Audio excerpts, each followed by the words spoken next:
Você realmente acha que pensa sozinho? Não, eu não estou falando da sua capacidade intelectual. Eu estou falando da origem das suas certezas. A maioria das convicções que defendemos hoje não nasce de nenhuma reflexão profunda. Nasce da exposição repetida. Pois é, nasce de ambiente, nasce de clima cultural.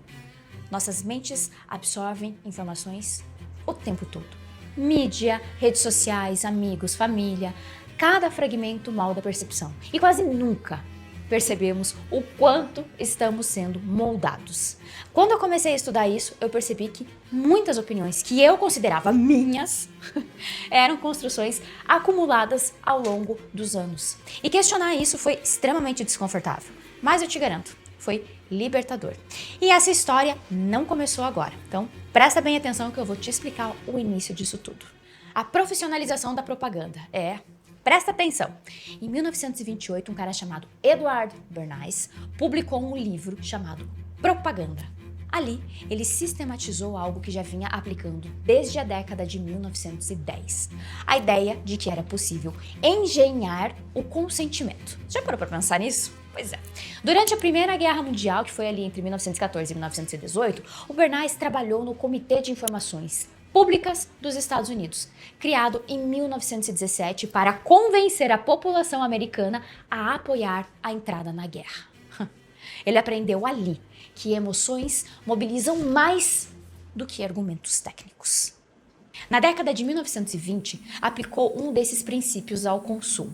Um exemplo clássico ocorreu em 1929 na campanha Torches of Freedom, ou Tochas da Liberdade, quando associou o ato de mulheres fumarem em público à libertação feminina. Não foi apenas publicidade, foi um reposicionamento simbólico. Ele entendeu algo bem importante. As massas se movem por pertencimento, por status e por identidade. E aí, nós vemos a repetição como método. Entre 1933 e 1945, no regime nazista, Joseph Goebbels comandou o Ministério da Propaganda na Alemanha. A estratégia não era apenas convencer, era saturar o ambiente. Rádio, cinema, cartazes, jornais, a narrativa precisava ser constante. O rádio foi central. Em 1933, o regime começou a popularizar o receptor do povo. Tá, mas o que é isso? Um aparelho de baixo custo que permitia levar os discursos de Adolf Hitler para dentro das casas alemãs. Em poucos anos, milhões de unidades estavam circulando por lá. A repetição não precisava provar, ela só precisava normalizar. Quando uma narrativa domina todos os canais, alternativas passam a parecer estranhas e até mesmo suspeitas. E isso aí não foi exclusividade na Alemanha não, tá? A União Soviética, especialmente durante o governo de Joseph Stalin, em 1924 e 1953, também utilizou o controle rígido da informação. Ele reescreveu registros históricos, apagando adversários das fotografias oficiais. A técnica, é antiga, controle de ambiente informacional. Se você já leu o livro 1984, você sabe do que eu tô falando. Se você ainda não leu, por favor, leia. E aí, nós temos o medo como um organizador social. Em 1922, Benito Mussolini chegou ao poder na Itália após a Marcha sobre Roma. O seu regime foi consolidado entre 1925 e 1943. Ele usou intensamente o discurso da ameaça interna e externa. O medo do comunismo foi explorado, tudo que pôde ser explorado para justificar a centralização de poder. O medo do caos legitimava o autoritarismo. O mesmo padrão pode ser observado em diferentes regimes ao longo do século XX. A promessa é quase sempre a mesma: segurança em troca de liberdade. Quando o perigo é constante, a crítica parece até mesmo uma irresponsabilidade. O medo simplifica, entende? Ele divide, ele reduz a complexidade. E uma sociedade com medo tende a aceitar soluções mais duras, porque é uma forma que o povo tende a se sentir protegido. Agora eu quero que você entenda sobre a identidade como uma estrutura de poder. Após a divisão da Coreia em 1945, ao fim da Segunda Guerra Mundial, Kim Il-sung assumiu o controle da Coreia do Norte em 1948. Relatos históricos o descrevem como um líder disciplinado, mas não excepcionalmente carismático, se é que você me entende. O seu poder não nasceu de magnetismo pessoal, nasceu de construção sistemática de uma narrativa. Aí aconteceu a Guerra da Coreia, que foi entre 1950 e 1953, e isso consolidou a sua imagem como um defensor da nação. A partir daí, o regime desenvolveu um culto de personalidade progressivo.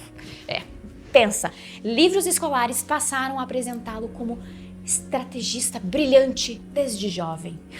Datas oficiais foram adaptadas para reforçar simbolismo. Em 1972, a nova Constituição norte-coreana formalizou sua centralidade política. Após a sua morte, em 1994, ele foi declarado presidente eterno. Olha só, né? Que ser magnífico. Retratos obrigatórios nas casas, monumentos, canções, controle de arte e da empresa. Tudo isso aconteceu lá. E não foi espontâneo, isso foi um projeto de Estado. Quando identidade se funde com política, a crítica deixa de ser debate e vira uma ameaça existencial. E agora tem uma outra questão que a gente precisa entender, que é o padrão humano. Esses exemplos históricos não pertencem apenas a um espectro ideológico. Eles revelam algo maior, mais amplo, padrões humanos. Repetição cria familiaridade, o medo cria coesão, identidade cria lealdade. Pensar, minha gente, exige esforço e pertencer oferece conforto. A manipulação moderna raramente parece opressão. Ela pode parecer engajamento, justiça, virtude, defesa de valores elevados, como você vê por aí. E o ponto central não é escolher um lado político específico, mas perceber quando a sua identidade está substituindo o seu pensamento crítico. Porque o maior risco não é discordar, é parar de questionar.